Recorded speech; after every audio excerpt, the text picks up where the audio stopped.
മാഷ് പറഞ്ഞു നിർത്തിയത് ഞാൻ തീർത്തും വിയോജിക്കുന്നു.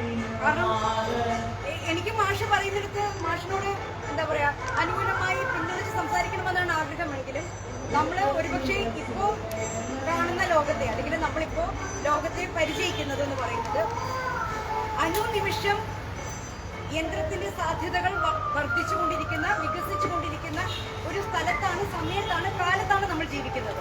ഒരുപക്ഷെ പിന്നെ ഉണ്ണിമാഷൊക്കെ സംസാരിക്കുമ്പോൾ അതിന്റെ ഒരു എത്രത്തോളമാണ് അതിന്റെ ഒരു ഗ്രാവിറ്റി എന്നുള്ളത് കുറച്ചും കൂടി വ്യക്തമായി വിശദമായി നിങ്ങൾക്ക് മനസ്സിലാകുമെന്ന് ഞാൻ വിചാരിച്ചു.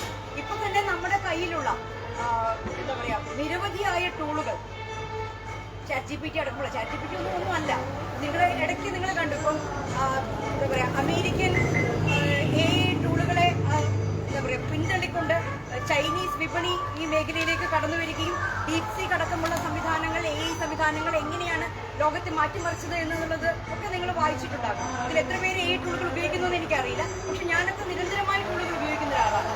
അത് എഴുതാനും ആലോചിക്കാനും പിന്നെ എന്താ പറയുക ഇപ്പോൾ നമ്മൾ പ്രൊഡക്ഷൻ്റെ ഒക്കെ കാര്യത്തിലാണെങ്കിൽ ചെറിയ ചെറിയ നിങ്ങൾക്ക് ഞങ്ങളുടെ യൂണിവേഴ്സിറ്റിയുടെയൊക്കെ ഞങ്ങളുടെ ജോലിയുടെയൊക്കെ ഭാഗമായിട്ട് പലപ്പോഴും ചെറിയ വീഡിയോകൾ ഉണ്ടാക്കേണ്ടി വരാറുണ്ട്.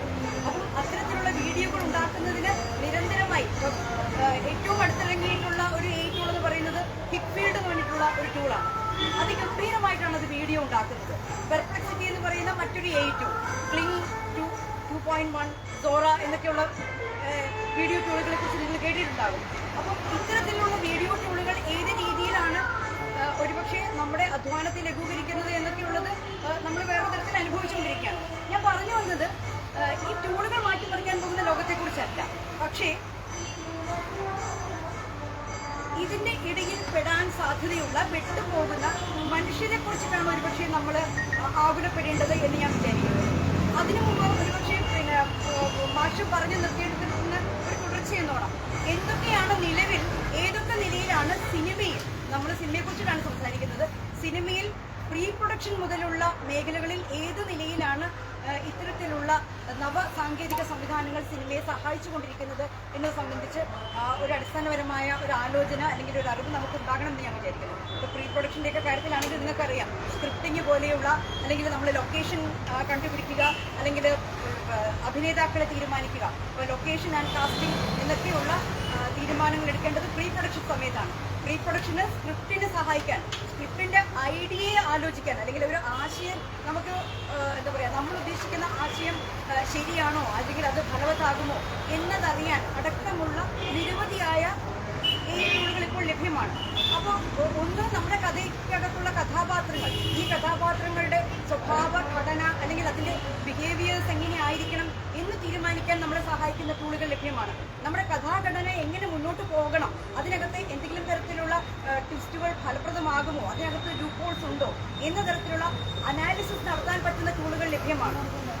ഈ രീതിയിൽ ഒരുപക്ഷെ പ്രീ പ്രൊഡക്ഷൻ്റെ എല്ലാ മേഖലകളെയും ഇപ്പോൾ നമ്മളൊരു ലൊക്കേഷൻ തീരുമാനിച്ചു, ഞാൻ ഇവിടെ ഒരു ലൊക്കേഷൻ ഒരു സിനിമയ്ക്ക് തീരുമാനിക്കുകയാണെങ്കിൽ എൻ്റെ സിനിമയ്ക്ക് ഈ ലൊക്കേഷൻ അനുയോജ്യമാകുമോ, ഇതിനകത്ത് ഒരു വെർച്വൽ സംവിധാനം ഒരുക്കിക്കൊണ്ട് എനിക്ക് എൻ്റെ ടൂൾ കാണിച്ചു തരും, എൻ്റെ AI ടൂൾ കാണിച്ചു തരും, ഇങ്ങനെയായിരിക്കും നിങ്ങളുടെ കഥാപാത്രങ്ങൾ ഈ ലൊക്കേഷനിൽ ഷൂട്ട് ചെയ്താൽ ഇങ്ങനെ ഇരിക്കുമെന്ന്. അപ്പോൾ അതുകൊണ്ട് തന്നെ എനിക്ക് ഇതിനെ സംബന്ധിച്ചിട്ടുള്ള ഒരു മുൻധാരണ ഉണ്ടാക്കാൻ പറ്റും. അപ്പോൾ ക്യാമറയിലൊക്കെ ഉപയോഗിക്കുന്ന അൽഗോരിതങ്ങൾ എന്ന് പറയുന്നത് ക്യാമറയുടെ ചലനം എവിടെ നിന്ന് എവിടേക്ക് പോയാൽ എങ്ങനെയിരിക്കും, നിങ്ങളുടെ കഥാപാത്രം എങ്ങനെയിരിക്കും, നിങ്ങളുടെ പശ്ചാത്തലം എങ്ങനെയിരിക്കും, ഇത് രണ്ടും കൂടി ചേർന്ന് ഒരുക്കുന്ന കോമ്പോസിഷൻ എങ്ങനെയിരിക്കും എന്നതടക്കം നമുക്ക് കാണിച്ചു തരാൻ പറ്റുന്ന ടൂളുകൾ ലഭ്യമാണ്.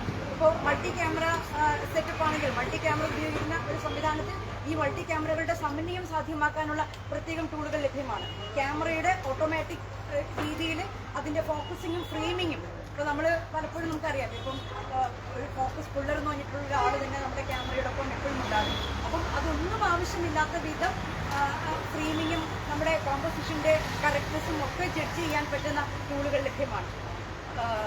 ഇനി ഇതിനിപ്പോൾ പ്രൊഡക്ഷൻ മേഖലയിൽ പ്രീ പ്രൊഡക്ഷനിലാണെങ്കിൽ നമുക്കറിയാം, ഇപ്പോൾ ഒരു ആനിമേഷനൊക്കെ ചെയ്യേണ്ടി വരുന്ന സമയത്ത് അല്ലെങ്കിൽ ഒരു VFX ഒക്കെ ചെയ്യേണ്ടി വരുന്ന സമയത്ത് VFX പഠിച്ചവരോ അല്ലെങ്കിൽ ആനിമേഷൻ പഠിച്ചവരോ ആയിട്ടുള്ള ആളുകൾക്കറിയാം, ഒരുപാട് മനുഷ്യാധ്വാനം ആവശ്യമുള്ള മേഖലകളാണ് ആനിമേഷൻ എന്ന് പറയുന്നതും VFX എന്ന് പറയുന്നത്. അപ്പോൾ VFX ഒക്കെ നമ്മൾ സിനിമയ്ക്ക് ചെയ്യേണ്ടി വരുന്ന സമയത്ത് ഒരുപക്ഷെ പൈസ അധികം ചിലവാകുന്നത്, വലിയ VFX സാധ്യതകൾ ഉപയോഗിക്കുന്ന സിനിമകൾ, ഇപ്പോൾ നമ്മൾ രാജമൗലിയൊക്കെ പോലെയുള്ള സിനിമകൾ അവതാറൊക്കെ പോലെയുള്ള സിനിമകൾ നമ്മുടെ മുന്നിലുണ്ട്. വലിയ ആനിമേഷൻ സാധ്യതകൾ ഉപയോഗിച്ചിട്ടുണ്ടാക്കിയിട്ടുള്ള സിനിമകളാണ്. അപ്പോൾ അതിനകത്ത് ഓരോ ഘട്ടത്തിലും അതിൻ്റെ ടെക്സ്ചറിങ് ആകട്ടെ, അതിൻ്റെ മോഡലിംഗ് ആകട്ടെ, പിന്നെ അതിൻ്റെ കോമ്പോസിറ്റിംഗ് ആകട്ടെ, അതിൻ്റെ റിഗ്ഗിങ് ആകട്ടെ, ഇങ്ങനെ ഓരോ മേഖലകളിലും ഒരുപാട് മണിക്കൂറുകൾ മനുഷ്യാധ്വാനം ചെലവഴിക്കേണ്ടി വരുന്ന ഘട്ടങ്ങളാണ് അതിനുള്ളത്. അപ്പോൾ അതിനെയൊക്കെ മാറ്റിമറിച്ചുകൊണ്ടാണ് ഒരുപക്ഷെ VFX മേഖലയിലൊക്കെ ഇപ്പോൾ AI ടൂളുകൾ പ്രവർത്തിക്കുന്നത്. അപ്പോൾ അത്യധികം സമയലാഭം ഉണ്ടാകുന്നു. സ്വാഭാവികമായും ഇപ്പം ഒരു നിർമ്മാതാവ് വിചാരിക്കുന്നത് ഉത്പാദന ചെലവ് എന്ന് പറയുന്നത് കാര്യമായി കുറയുന്നു. പിന്നെ ശബ്ദത്തിൻ്റെ കാര്യത്തിൽ ഇപ്പോൾ നേരത്തെ ക്യാമറയുടെ കാര്യം പറഞ്ഞതുപോലെ തന്നെ ശബ്ദത്തിൻ്റെ കാര്യത്തിൽ സുനു എന്നൊക്കെ പറയുന്നത് വളരെ പ്രാഥമികമായ ചില ടൂളുകളാണ്. ആ ടൂളുകൾ ഉപയോഗിക്കുമ്പോൾ തന്നെ നമുക്ക് ഒരു ശബ്ദം അതിനകത്ത് ഡിസൈൻ ചെയ്തെടുക്കാൻ പറ്റുന്നുണ്ട്. എനിക്ക് യേശുദാസിൻ്റെ ശബ്ദം അതിനകത്ത് ക്രിയേറ്റ് ചെയ്യാം, ഇളയരാജയുടെ ശബ്ദം ക്രിയേറ്റ് ചെയ്യാം. അപ്പോൾ എനിക്ക് തന്നെ ചിലപ്പോൾ ഡയറക്ടർക്ക് തന്നെ അതിനെ സംബന്ധിച്ചുള്ള ചില ആലോചനകൾ വ്യക്തമായി ഉണ്ടെങ്കിൽ നമുക്ക് കൃത്യമായ പ്രോംപ്റ്റ് കൊടുത്തുകൊണ്ട് ആരുടെ ശബ്ദം വേണമെങ്കിലും ഉണ്ടാക്കാം. ഇനി മരിച്ച മനുഷ്യരെ ഇപ്പോൾ ഹൈപ്പർ റിയലിസം അതിനകത്ത് പോസിബിൾ ആണ്. ചില ടൂളുകൾ നമുക്ക് തരുന്നത് ഹൈപ്പർ റിയലിസത്തിന്റെ സാധ്യതകളാണ്. മരിച്ച മനുഷ്യരെ നമുക്ക് അതിനകത്ത് കൊണ്ടുവരാം. മമ്മൂട്ടിയുടെയോ മോഹൻലാലിന്റെയോ ചെറുപ്പകാലം നിങ്ങൾ കേട്ടിട്ടുണ്ട്. നമ്മളിപ്പോൾ ഇപ്പോൾ തന്നെ ഇപ്പോൾ നടക്കുന്ന ഫെസ്റ്റിവലുകൾ, അടുത്തിടയ്ക്ക് പൂക്കാസയുടെയൊക്കെ പരിപാടികൾക്കകത്ത് ഞങ്ങളുടെ യൂണിവേഴ്സിറ്റിയിലെ സ്റ്റുഡൻസ് ആയിരുന്നു അതിന് വേണ്ടിയിട്ടുള്ള വീഡിയോകൾ ഉണ്ടാക്കിയത്. അപ്പോൾ പഴയ കാലത്ത് നിന്നുള്ള അയ്യങ്കാളിയെയും ഒക്കെ പുനരുജ്ജീവിപ്പിച്ചുകൊണ്ട് അവർക്ക് വോയിസ് കൊടുത്തുകൊണ്ട് ഉള്ള എത്രയോ വീഡിയോകൾ ഇപ്പോൾ നമ്മൾ നിരന്തരം കാണുന്നുണ്ട്. അത്തരത്തിലുള്ള എത്രയോ വീഡിയോകൾ നമ്മുടെ റീൽസിൽ വന്നു പോകുന്നുണ്ട്. അപ്പം ഇതൊക്കെ ഒരുക്കുന്ന വലിയ സാധ്യതകൾ നമ്മുടെ മുന്നിൽ നിൽക്കുന്നുണ്ട്. പക്ഷേ ഇത് സാധ്യതകൾ തന്നെയായിട്ടാണോ നമ്മൾ കാണുന്നത്? അത് ഉണ്ടാക്കുന്ന എന്താ പറയുക, ഒരുപാട് തരത്തിലുള്ള പ്രത്യാഘാതങ്ങളെ കുറിച്ച് നമ്മൾ ആലോചിക്കുന്നത്. അപ്പോൾ എപ്പോഴും സിനിമയെ സംബന്ധിച്ച് ഇത് ഒരു എയുടെ സാധ്യത ഉപയോഗിക്കണോ, അല്ലെങ്കിൽ നവസാങ്കേതിക വിദ്യ സിനിമയെക്കുറിച്ച് ആലോചിക്കുമ്പോൾ അതിനകത്ത് വേണ്ടി വരുന്ന മനുഷ്യാധ്വാനത്തെ ഇത് എങ്ങനെയാണ് റീപ്ലേസ് ചെയ്യുന്നത്? ഇപ്പം ഞാൻ നേരത്തെ പറഞ്ഞതുപോലെ ഇത്രയും മനുഷ്യാധ്വാനം വേണ്ടി വരുന്ന മേഖലകളിൽ ഈ സംഗതികൾ വരുന്നതോടുകൂടി നൂറുകണക്കിന് മനുഷ്യരെ അല്ലെങ്കിൽ ആയിരക്കണക്കിന് മനുഷ്യരുടെ ജോലികൾ ഇല്ലാതാകുന്നു എന്നുള്ളൊരു യാഥാർത്ഥ്യം നിലനിൽക്കുന്നുണ്ട്. അതുപോലെ തന്നെ ഗിഗ് എക്കണോമി എന്ന് പറഞ്ഞ് നമ്മളിപ്പോൾ ഒരു പക്ഷേ എല്ലാ മേഖലയിലും ഗിഗ് എക്കണോമി ഇപ്പോൾ സാധ്യമായിട്ടില്ല. പക്ഷേ കോർപ്പറേറ്റ് മേഖലയിലൊക്കെ അത് നടത്തുന്നുണ്ട്. ഒരു പർട്ടിക്കുലർ കാലത്തേക്ക് ഒരു പർട്ടിക്കുലർ ജോലി കൃത്യസമയത്ത് അല്ലെങ്കിൽ ഒരു കൃത്യ ശമ്പളത്തിന് ചെയ്തു കൊടുക്കുന്ന തരത്തിലുള്ള ഒരു ഗിഗ് എക്കണോമിയിലേക്ക് സിനിമയുടെ മുഴുവൻ മേഖലകളും, ഇതുവരെ സിനിമയുടെ എല്ലാ മേഖലകളും മാറിയിട്ടുണ്ടായിരുന്നില്ല, പക്ഷെ സിനിമയുടെ എല്ലാ മേഖലകളും ആ എക്കണോമിയിലേക്ക് മാറുന്ന തരത്തിലുള്ള ഒരു സാധ്യത ഇപ്പോൾ നിലനിൽക്കുന്നുണ്ട്. അത് സാധ്യതയാണോ അത് പ്രശ്നമാണോ എന്നുള്ളത് പിന്നീട് ആലോചിക്കേണ്ടതാണ്. പിന്നീട് ഇപ്പോൾ ഞാൻ നേരത്തെ പറഞ്ഞതുപോലെ മരിച്ച മനുഷ്യനെ പുനരുജ്ജീവിപ്പിക്കുന്നു, മരിച്ച മനുഷ്യന്റെ ശബ്ദം ഉപയോഗിക്കുന്നു. ഇപ്പോൾ അങ്ങനെ ഇരിക്കുമ്പോഴാണ് ഇളയരാജ അടുത്തിടയ്ക്ക് ഏതാണ്ട് 2 വർഷം മുമ്പ് അദ്ദേഹത്തിന്റെ ശബ്ദമോ അല്ലെങ്കിൽ അദ്ദേഹത്തിന്റെ പാട്ടുകളോ പിന്നെ AI സാങ്കേതിക വിദ്യയിൽ ഉപയോഗിക്കാൻ പാടില്ല എന്ന് പറഞ്ഞിട്ട് അദ്ദേഹം ഒരു ബില്ല് എഴുതിയിരുന്നു.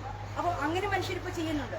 യൂറോപ്പിൽ ഇത് സംബന്ധിച്ചിട്ടുള്ള ഒരു വലിയ ആലോചന നടത്തുന്ന സമയത്ത് അവിടുത്തെ ഫിലിം ഇൻഡസ്ട്രി ഒരു ധവളപത്രം ഉണ്ടാക്കി. ഏതൊക്കെ മേഖലകളിൽ ഇത് പാടില്ല എന്ന് പറഞ്ഞിട്ടുള്ള ഒരു ആലോചന കൊണ്ടുവന്നു. അപ്പം അതിൻ്റെ ചൂട് പിടിച്ചിട്ടാണ് ഇവിടെ ഏറ്റവും അടുത്തിടെ നടന്ന നമ്മുടെ ഫിലിം കോൺക്ലേവിലും ഇത് സംബന്ധിച്ച ചർച്ചകൾ നടന്ന സമയത്ത് നമ്മൾ Kerala AI film ethics charter എന്ന് പറഞ്ഞിട്ടുള്ള ഒരു സംഗതി ആലോചിക്കണമെന്നും ഏതൊക്കെ മേഖലകളിലാകാം, എവിടം വരെയാകാം, എങ്ങനെയാകാം എന്നത് സംബന്ധിച്ച് ഇപ്പോൾ ഡീപ് ഫേക്കിൻ്റെയൊക്കെ ഒരു കാലമാണ്. അപ്പം അത്തരത്തിലുള്ള സംഗതികൾ നമ്മൾ ഉപയോഗിക്കുമ്പോൾ അത് എത്രമാത്രം വരെ പാടുള്ളൂ എന്നതിനെ സംബന്ധിച്ച് നമുക്ക് മുൻധാരണകളുണ്ടോ?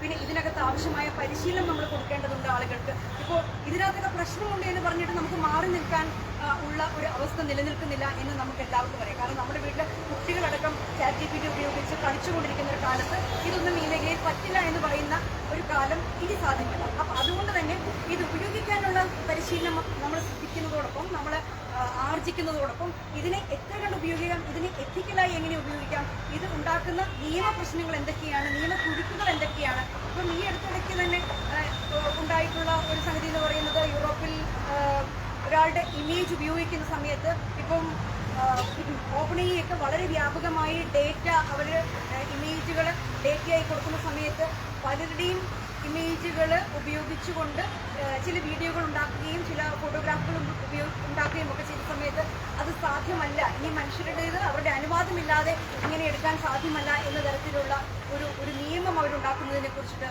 ആലോചിക്കുന്നുണ്ടായിരുന്നു. അപ്പം ഇത് നമുക്ക് സാധ്യമാണോ, നമുക്ക് അത് എത്ര കണ്ട് എന്താ പറയുക, അത് സിനിമയുമായിട്ട് മുന്നോട്ട് പോകാം എന്ന തരത്തിലുള്ള ആലോചനകൾ ഒരു പക്ഷേ നമുക്ക് വേണ്ടിയില്ല. അപ്പോൾ എനിക്ക് തോന്നുന്നു സിനിമ ഇൻഡസ്ട്രിയിലൊക്കെ ഇത്തരത്തിലുള്ള സാധ്യതകൾ ആലോചിക്കുന്ന സമയത്തും നമ്മുടെ ഇന്ത്യ പോലുള്ള രാജ്യത്ത് ഇത്രയും വലിയ തോതിലുള്ള അല്ലെങ്കിൽ എന്താ പറയുക തൊഴിൽ ശക്തി നിലനിൽക്കുന്ന ഒരു സ്ഥലത്ത് ഇത് ഉപയോഗിക്കുമ്പോൾ എത്ര പരിമിതമായി അല്ലെങ്കിൽ എത്ര പരിമിതമായി വേണം നമ്മൾ മനുഷ്യശക്തിയെ മാറ്റി നിർത്തിക്കൊണ്ടുള്ള ഈ ആലോചനകളിലേക്ക് കടക്കാനെന്നുള്ളത് ഒരു രാഷ്ട്രീയമായ ആലോചനയുടെ ഭാഗമായി തന്നെ വരേണ്ടതുണ്ട്. കാരണം നമുക്ക് ഈ വലിയ മനുഷ്യാധ്വാനത്തെ നീക്കം ചെയ്തുകൊണ്ടല്ല ഇത്തരത്തിലുള്ള സാങ്കേതിക വിദ്യകൾ ഉപയോഗിക്കേണ്ടത്.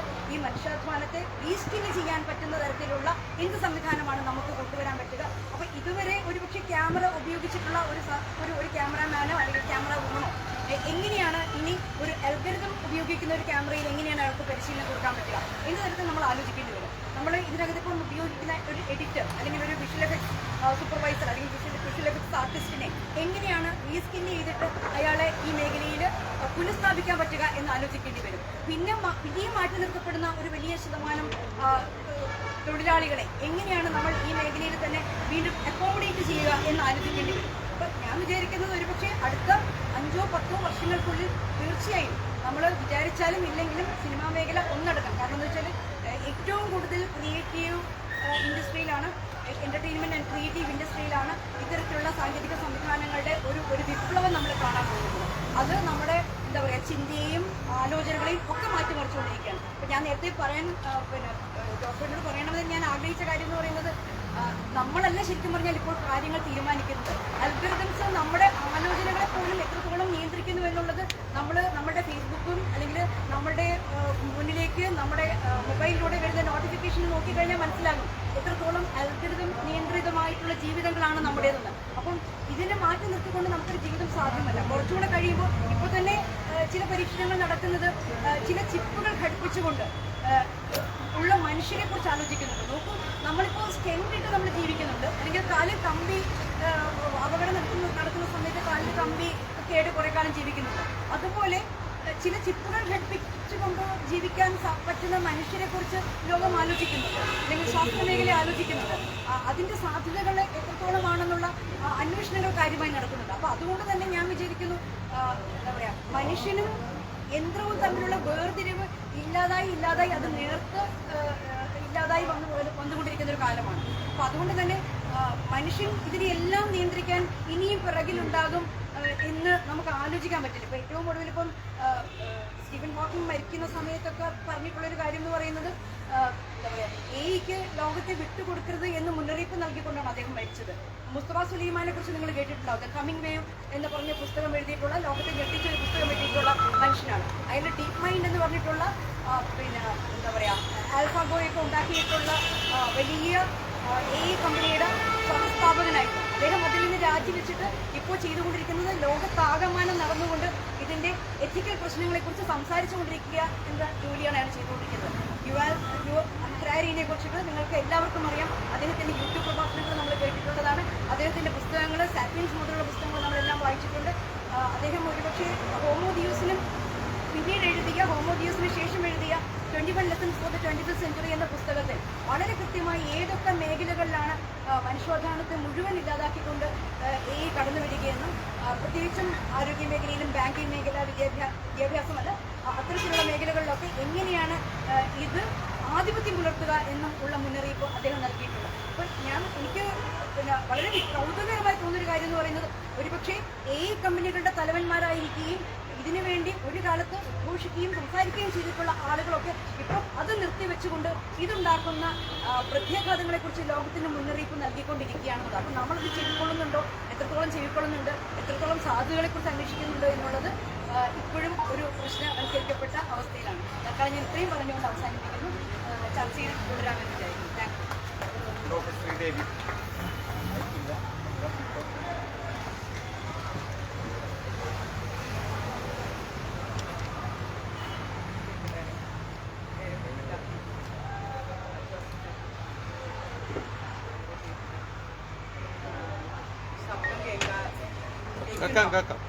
കുറച്ചെത്തിയാൽ ശബ്ദം കൂടും. കുറേ വർത്തമാനം പറഞ്ഞു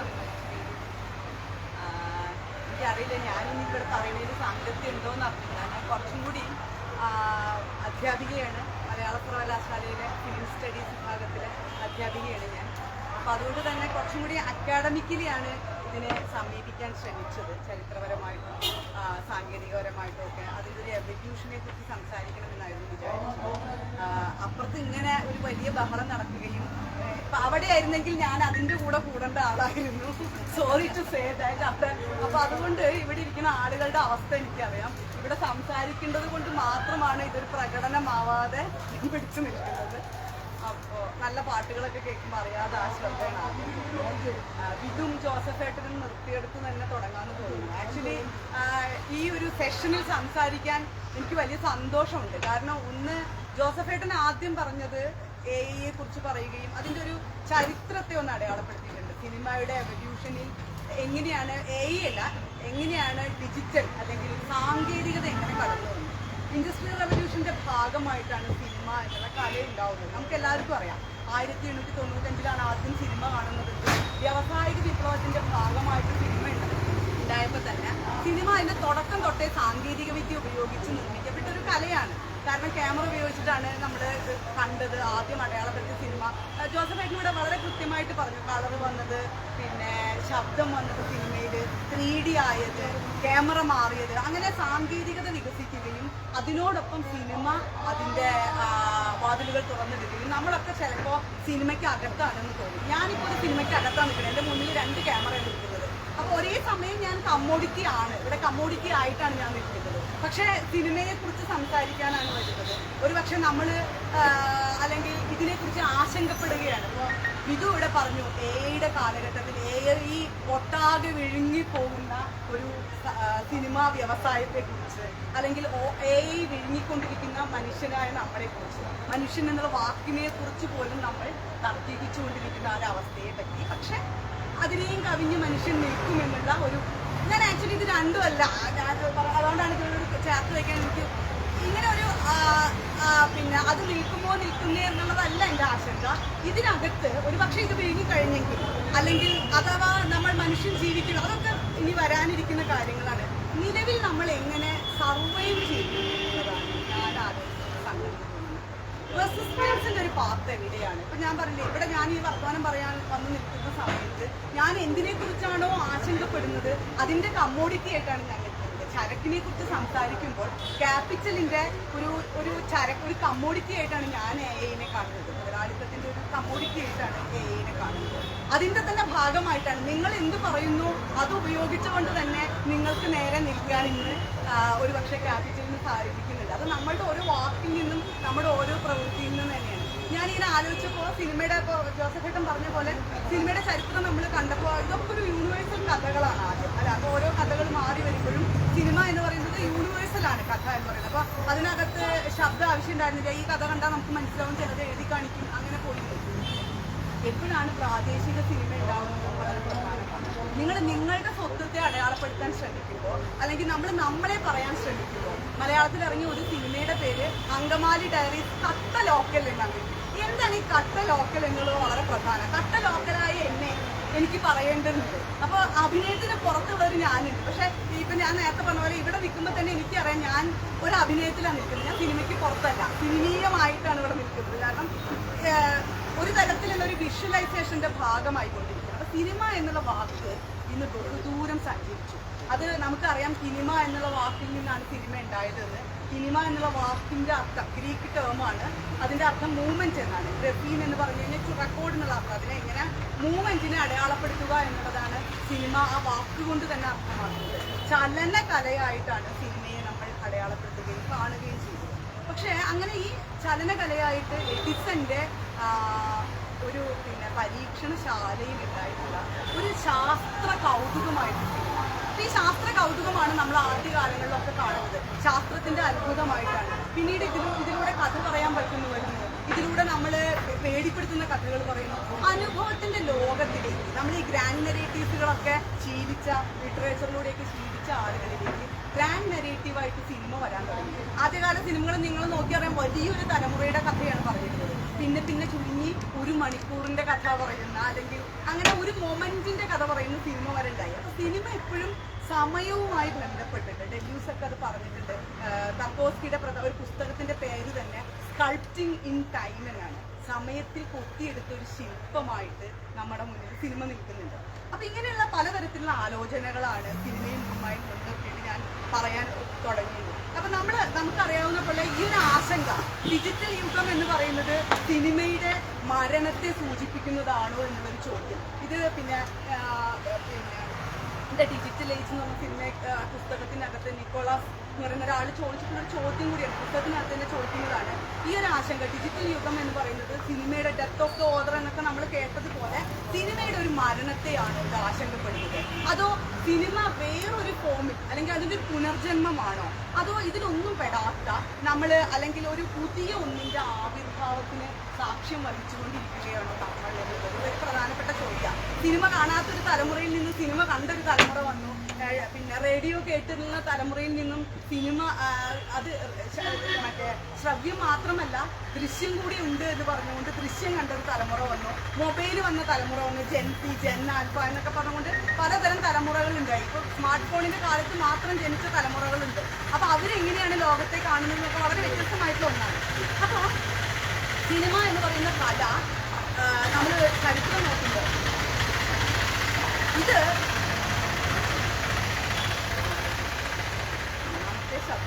പല പല മാധ്യമങ്ങളിലൂടെ കടന്നുപോയി എന്ന് പറയാം. നമ്മൾ നേരത്തെ പറഞ്ഞ പോലെ തന്നെ പലതരത്തിൽ അതിന്റെ മാറ്റങ്ങൾ കടന്നുപോയിട്ടുണ്ട്. അതായത് ഇപ്പോൾ ഒരു ചിത്രകാരൻ ചിത്രം വരയ്ക്കുന്ന പോലെ, അപ്പൊ ചിത്രകാരന്റെ എന്ത് പ്രോംപ്റ്റാണ് വരയ്ക്കുന്നത് അയാളാണ്, അയാളുടെ വരയില്ല, അയാൾക്ക് അത് ചിലപ്പോൾ ബ്രഷിലായിരിക്കാം, ചിലപ്പോൾ ഫോണിലായിരിക്കാം, അയാൾ ഉപയോഗിക്കുന്ന മാധ്യമം എന്താണെങ്കിലും അയാളുടെ ഒരു എക്സ്പ്രഷൻ ഉണ്ട്, മീഡിയം ഓഫ് എക്സ്പ്രഷൻ എന്ന് പറയുന്നത് ചിത്രകാരന് സംഭവിക്കുന്നുണ്ട്.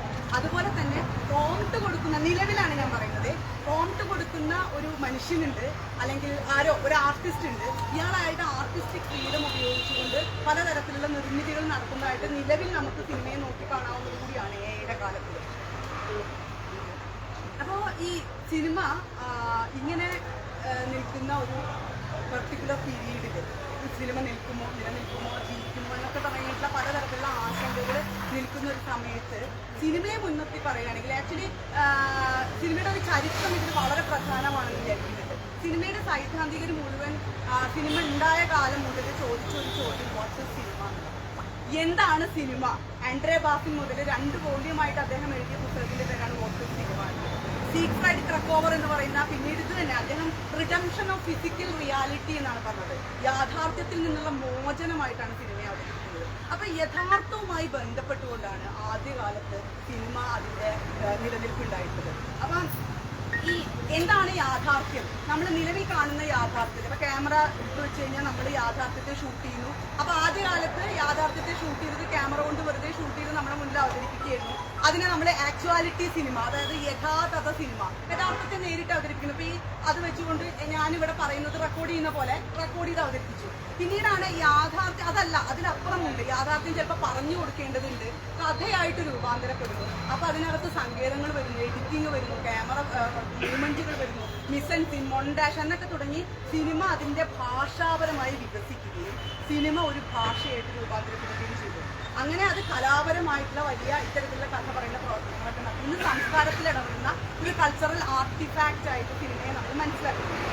അപ്പൊ ഇങ്ങനെ സിനിമ അതിൽ നിന്നും ഇറങ്ങി സിനിമയുടെ ഒരു ഈ മാധ്യമ രൂപം ഉണ്ടല്ലോ, അതായത് സിനിമയ്ക്ക് റെക്കോർഡ് ചെയ്യാൻ പറ്റും എന്നുള്ള ഈ രൂപം, അപ്പൊ ഈ റെക്കോർഡ് ചെയ്യുന്ന പോലെ ഇത് ഉപയോഗിച്ചുകൊണ്ട് റിയാലിറ്റിയെ അവതരിപ്പിക്കാൻ തുടങ്ങി, യഥാർത്ഥത്തെ മുഴുവൻ. അപ്പൊ ഞാൻ പറഞ്ഞത് യാഥാർത്ഥ്യവുമായിട്ടാണ് സിനിമ പാരമ്പര്യത്തിൽ ഏർപ്പെടുന്നത്. യഥാർത്ഥത്തെ എങ്ങനെ ഒപ്പിയെടുക്കാൻ പറ്റും?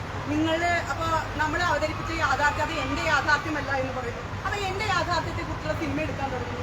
ഇങ്ങനെ നിലനിൽക്കുന്ന യാഥാർത്ഥ്യവുമായി ബന്ധപ്പെട്ടുകൊണ്ട് സിനിമ നിരന്തരം സംവാദത്തിൽ ഏർപ്പെടുകയും യാഥാർത്ഥ്യത്തെ പുനരുത്പാദിപ്പിക്കാൻ വേണ്ടി ആൻഡ്രേ ബാസിൻ ഇതിൽ എത്തിയിട്ടുള്ളത് വാൾട്ടർ ബെഞ്ചമിൻ, നിങ്ങൾ എല്ലാവരും വായിച്ചിട്ടുള്ളതായിരിക്കും. 36 എഴുതിയിട്ടുള്ള the work of art in the age of mechanical reproduction എന്ന് പറയുന്ന പുസ്തകത്തിൽ ലേഖനത്തിൽ നിന്നാണ് ഈ കൺസെപ്റ്റിലേക്ക് എത്തുന്നത്. മെക്കാനിക്കൽ റീപ്രൊഡക്ഷൻ, അതായത് എന്തിന്റെ റിയാലിറ്റിയുടെ മെക്കാനിക്കൽ റീപ്രൊഡക്ഷൻ ആയിട്ടാണ് സിനിമ അവതരിപ്പിച്ചു വന്നത്. അപ്പൊ ഞാൻ പറഞ്ഞു വരുന്നത് റിയാലിറ്റിയുമായിട്ടുള്ള ബന്ധം അവിടെ വളരെ സ്ട്രോങ് ആണ് സിനിമ. ഈ അടുത്ത കാലം വരെ AI വന്നപ്പോൾ എന്താണ്, അപ്പൊ ഈ ഡിജിറ്റൽ യുഗത്തിനകത്ത് ഇപ്പൊ നമ്മൾ ഈ പറഞ്ഞ പോലെ അനലോഗ് വന്നു, കളർ വന്നു, ഇതൊക്കെ വരുമ്പോഴും അതിന്റെ സിനിമയുടെ മാധ്യമം, സിനിമയെ നമ്മൾ മാധ്യമമായിട്ടും ഫോമായിട്ടും കാണുമ്പോൾ ഫോം ഒരു തരത്തിൽ വികസിച്ചു. അതായത് ഹൊറർ വന്നു, പിന്നെ ഡിറ്റക്റ്റീവ് സിനിമ വന്നു, അങ്ങനെ സിനിമയുടെ ഫോം പല പല തരത്തിൽ മാറുന്നുണ്ട്.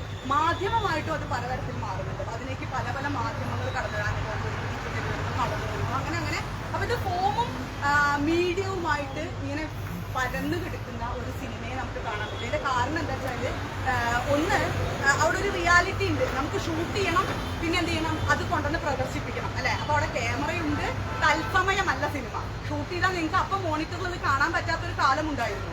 പിന്നീട് സിനിമ മാറി നിങ്ങൾക്ക് മോണിറ്ററിൽ കാണാം സിനിമ. അപ്പൊ അവിടെ നമ്മളിത് സ്റ്റോർ ചെയ്യുന്നത് വല്ല ഹാർഡ് ഡിസ്കിലൊക്കെയാണ്. അപ്പൊ തന്നെ നമുക്കിത് കാണാൻ പറ്റും. സിനിമ തത്സമയമായി. ഇപ്പൊ ഞാനിവിടെ പറയുന്നത് ഓൺലൈൻ സ്ട്രീമിംഗ് ആണ്. ഇതാണ് യഥാർത്ഥത്തിൽ തത്സമയം എന്ന് പറയുന്നത്. റിയൽ ടൈമിനകത്തേക്ക് ഈ വിഷ്വല് മാറി. അപ്പൊ ഇത് സിനിമയുടെ ഒരു ആപ്ലിക്കേഷൻ ആയിട്ട് നമ്മൾ ഇതിനെ കാണും. വിഷ്വൽ എന്ന് പറയുന്ന ചലന ദൃശ്യം എന്ന് പറഞ്ഞുകൊണ്ട് നമ്മൾ ആദ്യം കണ്ട സിനിമയുടെ ഒരു അല്ലെങ്കിൽ എക്സ്പാൻഡഡ് സിനിമ എന്നൊക്കെ പറയാം. സിനിമയുടെ ഒരു എക്സ്പാൻഷൻ ആയിട്ട് നമുക്ക് ചുറ്റുമുള്ള ഭൗതിക യാഥാർത്ഥ്യമായിട്ടുള്ള വിഷ്വലുകളെ നമുക്ക് കാണും. അതുകൊണ്ടാണ് ഞാൻ പറഞ്ഞത് ഞാനിപ്പോൾ നിൽക്കുന്നത് ഒരു സിനിമയ്ക്കകത്താണ് ഞാൻ പറഞ്ഞതാണ്. അപ്പൊ ഇങ്ങനെ സിനിമ അതിന്റെ അതായത് അതുണ്ടായ ലക്ഷ്യത്തിൽ നിന്നും വീട് വിട്ടിറങ്ങി നമ്മളിലേക്കൊക്കെ എത്തി. ഇപ്പൊ നമ്മൾ മൊബൈലിൽ സിനിമ കാണുന്നു, ഇതൊക്കെ നമ്മൾ ചെയ്യുന്നുണ്ട്. അതേസമയം നമ്മൾ നമ്മുടെ സിനിമ നിർമ്മിക്കുക കൂടി ചെയ്യുന്നുണ്ട്. നമ്മൾ നമ്മുടെ മൊബൈലിൽ സിനിമ എടുക്കുന്നു. ഇവിടെ എടുക്കുമ്പോൾ തന്നെ 10 ആളെടുക്കുന്നത് 10 സിനിമയാണ്, 10 ആംഗിളാണ്, 10 പോയിന്റാണ്. അതിന് തന്നെ നമുക്ക് എക്സ്ക്ലൂസീവായിട്ടുള്ള അല്ലെങ്കിൽ വൈറൽ കണ്ടന്റുകൾ ഉണ്ടാക്കാൻ പറ്റും. അപ്പൊ അതേസമയം ഞാനിവിടെ ഈ പറയുന്നതിന് മുഴുവൻ ഇത് വെറുതെ ഒരു തമാശ മാത്രമല്ല, ഇതിനകത്ത് വലിയൊരു മൂല്യമുണ്ട്. മുതലാളിത്തത്തിന്റെ പിടി എവിടെയാണ് നിൽക്കുന്നത് എന്ന് ചോദിക്കുമ്പോൾ ഞാൻ ഈ പറയുന്നതിൽ എന്തെങ്കിലും ഒരു കണ്ടന്റ് ഉണ്ടെങ്കിൽ അത് ഇപ്പൊ നേരത്തെ പിന്നെ ശാന്തിപ്രിയയുടെ പാട്ടിന് 3000 ലക്ഷം ആളുകൾ കണ്ടു എന്ന് പറഞ്ഞ പോലെയാണ്. ഓരോ നോട്ടവും വിലയുള്ളതാകുന്ന കാലത്തിൽ നിർമ്മിക്കാൻ ഈ സാങ്കേതിക വിദ്യക്ക് സാധിച്ചു വരുന്നത് സിനിമയുടെ ഡിജിറ്റൽ യുഗത്തിനുള്ള വലിയൊരു മാറ്റമായിട്ടാണ് കാണുന്നത്. ഇത് ഡിജിറ്റൽ യുഗത്തിന് മുമ്പേ ഇല്ല. കാരണം നോട്ടത്തിന് വില മതിക്കുന്ന ഒരു കാലമല്ല എന്നുള്ളതാണ് ഞാൻ ആലോചിച്ചത്. 2-3 സ്ഥലങ്ങളിൽ ഇങ്ങനെ പറയാൻ ശ്രമിച്ചിട്ടുള്ള ഒരു കാര്യമാണ്. പിന്നീട് അപ്പൊ ഞാൻ പറഞ്ഞു ഈ സിനിമയുടെ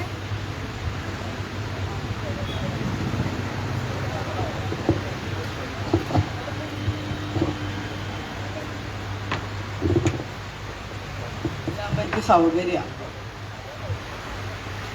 എൻ്റെ ശബ്ദം വല്ലാതെ എടുത്തുപോയി, അതുകൊണ്ട് ഇനി ഒന്ന് ചാരി നിന്ന് സംസാരിക്കണം.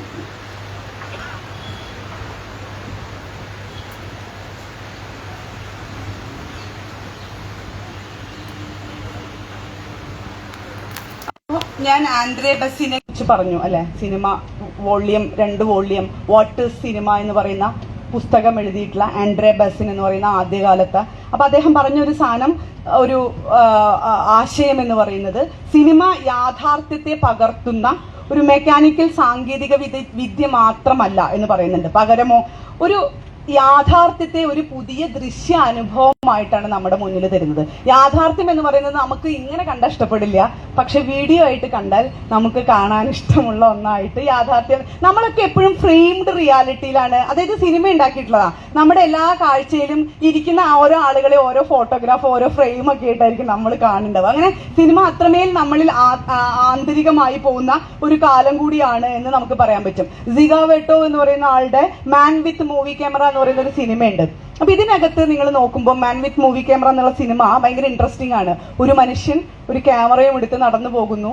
അപ്പൊ അത് ആ ക്യാമറനെ കാണിക്കുമ്പോൾ ആ ക്യാമറയുടെ ലെൻസ് കണ്ണായിട്ടാണ് നമ്മൾ കാണുക. അയാൾ തന്നെ കിനോ ഐ ദ മാനിഫെസ്റ്റോ എന്ന് പറഞ്ഞിട്ട് ഒരു ലേഖനം എഴുതിയിട്ടുണ്ട്. അതായത് ക്യാമറയുടെ കണ്ണ് ലോകത്തെ നോക്കുന്ന കണ്ണായിട്ട് അടയാളപ്പെടുത്തുന്ന പിന്നെ പ്രസിദ്ധമായ ഒരു ലേഖനമാണത്. അപ്പൊ ഈ ക്യാമറ അല്ലെങ്കിൽ ഈ ക്യാമറയുമായി തെരുവിലേക്ക് ഇറങ്ങിയ മനുഷ്യൻ ഓടുന്ന ട്രാമിന്റെ മുകളിൽ നിന്നുകൊണ്ട്, ട്രെയിനിന്റെ മുകളിൽ നിന്നുകൊണ്ട്, തിയേറ്ററിൽ കയറി ചെയർ ഇങ്ങനെ വീഴുന്ന കാഴ്ച, ഒരു സ്ത്രീ പ്രസവിക്കുന്നത്, വിവാഹം, ഡിവോഴ്സ് തുടങ്ങി ചുറ്റും തന്റെ എവറിഡേ ലൈഫിനെ, നിത്യജീവിതത്തെ മുഴുവൻ കാണുന്ന ഒരു കാഴ്ച പകർത്തുന്നുണ്ട്. അങ്ങനെ ഇയാൾ ഈ ട്രൈപോഡുമായി പോയിട്ട് ഈ പറഞ്ഞ പോലെ ലെൻസിന്റെ ഭാഗം തലയായിട്ടും മറ്റത് ഒരു മനുഷ്യ ശരീരം പോലെയാണ്. ഈ മനുഷ്യ ശരീരം ഇറങ്ങി നടന്ന് കാഴ്ചകളെ പകർത്തുന്നു. അതായത് മെക്കാനിക്കൽ റീപ്രൊഡക്ഷൻ നടത്തുന്നു, റെക്കോർഡ് ചെയ്യാണ് ചെയ്യുന്നത്. ഇങ്ങനെ മെക്കാനിക്കൽ റീപ്രൊഡക്ഷൻ നടത്തി നമ്മുടെ മുന്നിൽ അവതരിപ്പിക്കുന്നുണ്ട്. പിന്നീട് അവസാന ഭാഗം ഈ സിനിമയുടെ ഭയങ്കര ഇൻട്രസ്റ്റിംഗ് ആണ്. ഈ ക്യാമറ തന്നെ നടന്നു പോയിട്ട് ഇത് പകർത്താൻ ശ്രമിക്കും. ആ കാലത്താണ് നമ്മൾ ഇന്ന് ജീവിക്കുന്നത്. നമുക്ക് ചുറ്റും CCTV-കളുണ്ട്. ഞാൻ ശരിക്കും നോക്കുന്ന സമയത്ത് നമ്മൾ കാണുന്നത് നമ്മൾ എവിടെ ഇരിക്കുമ്പോഴും സിനിമയ്ക്കകത്താ. നമ്മളിങ്ങനെ നോക്കുമ്പോൾ നമ്മൾ നടന്നു പോകുമ്പോൾ ഞാൻ പറഞ്ഞ പോലെ നമ്മളൊരു റീലിനകത്ത് അകപ്പെടാം. അതുപോലെ തന്നെ ബിൽ ബോർഡ്സ് ആണ് ചുറ്റും. അവിടെ ഇങ്ങനെ വിപണിക്കകത്ത് വരുന്ന ധാരാളം പരസ്യങ്ങൾ വരാം. അപ്പൊ ഈ പരസ്യങ്ങളിൽ നമ്മൾ ചിലപ്പോൾ ഭാഗമായി പോവാം. അപ്പൊ ഒരു വിഷ്വല് കാണാതെ നമുക്കൊരു 10 മീറ്റർ നടക്കാൻ പറ്റാത്ത ഒരവസ്ഥയിലാണ് നമ്മൾ നിൽക്കുന്നത്. അപ്പൊ സിനിമ എന്നും ഈ പറയുന്ന വിഷ്വൽ എന്ന് പറയുന്നത്, അപ്പൊ ഞാൻ പറഞ്ഞത് സിനിമ അത് ഉണ്ടായ കാലത്തിൽ നിന്നും മാധ്യമമായി ഇറങ്ങി ബഹുദൂരം സഞ്ചരിച്ചു. ചലിക്കുന്ന ദൃശ്യങ്ങൾ എന്ന അർത്ഥത്തിൽ നമ്മൾ സിനിമയെ മനസ്സിലാക്കുകയാണെങ്കിൽ ഇന്ന് സിനിമ അല്ലെങ്കിൽ സിനിമ എന്ന് നമ്മൾ വിളിക്കുമ്പോൾ തന്നെ തിയേറ്ററിൽ പോയി സിനിമ കാണുക എന്നുള്ള അനുഭവമായിരുന്നു. അതിൽ നിന്ന് മാറി നമ്മൾ TV-യിൽ സിനിമ കണ്ടു, കമ്പ്യൂട്ടർ സ്ക്രീനിൽ സിനിമ കണ്ടു, പിന്നെ മൊബൈലിന്റെ സ്ക്രീനിൽ സിനിമ കണ്ടു. 4-ാം തിരശീലയിൽ സിനിമ കാണുന്ന മനുഷ്യരാണ് നമ്മൾ. ഈ 4-ാം തിരശീലയെയാണ് അല്ലെങ്കിൽ പിന്നെ ആ 4-ാം തിരശീലയുടെ ഉണ്ടാക്കുന്ന അനുഭവത്തെ ഈ കാലത്തെ അനുഭവവുമായി ചേർത്ത് വെക്കേണ്ടതുണ്ട് എന്നുള്ളതാണ് വളരെ പ്രധാനമായിട്ട് ഞാൻ മനസ്സിലാക്കുന്ന മറ്റൊരു കാര്യം.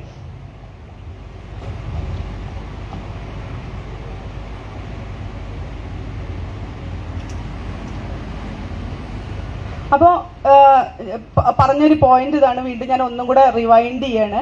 റിയലുമായി ബന്ധപ്പെട്ടിട്ടാണ് സിനിമയുടെ സൈദ്ധാന്തിക ലോകം ആദ്യം സംബന്ധിച്ചത്. ഞാനത് ആവർത്തിച്ച് പറയാൻ കാരണം ഒരു പോയിന്റ് എനിക്ക് പറഞ്ഞു വെക്കാനുള്ളത് കൊണ്ടാണ്.